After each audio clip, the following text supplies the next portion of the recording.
All right, so real quick, everybody. This is letter G on the notes for section 5. We've got fractions inside fractions. In order to reduce this, I'm going to set up the x's and I'm going to subtract their exponents. So x to the 3/2 minus 1/2.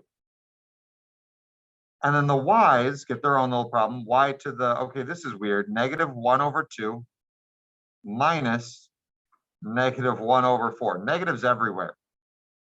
An alternate way to do this, everybody, would be to flip the y's, right? Because a negative moves it to the other side of the fraction bar.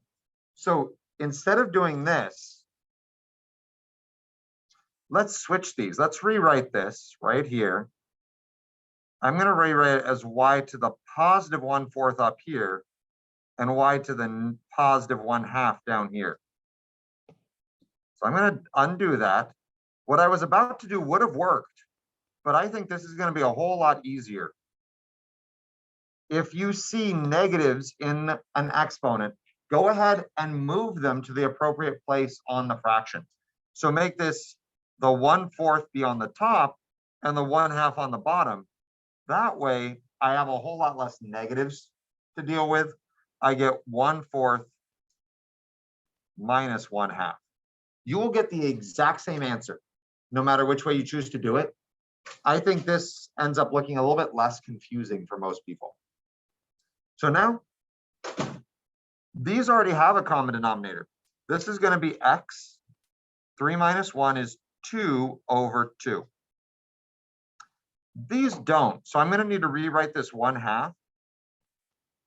Multiply top and bottom by 2. Is everybody okay if I don't actually show that and just say that it's 2/4? Does that make sense to everybody? The 1/2 I rewrote as 2/4, multiplying top and bottom by 2.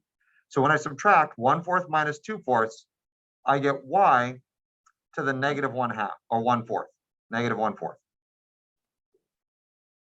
And this actually simplifies quite a bit. 2/2 is 1.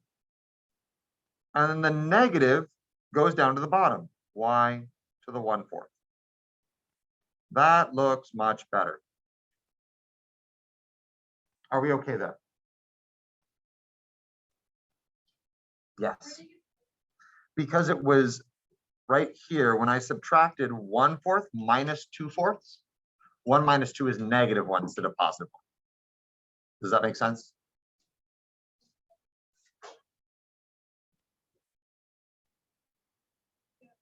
We're good? All right. Now, these others, let's do a couple of these and then we'll call it good. Letter H. And actually, I'm going to stop the recording there.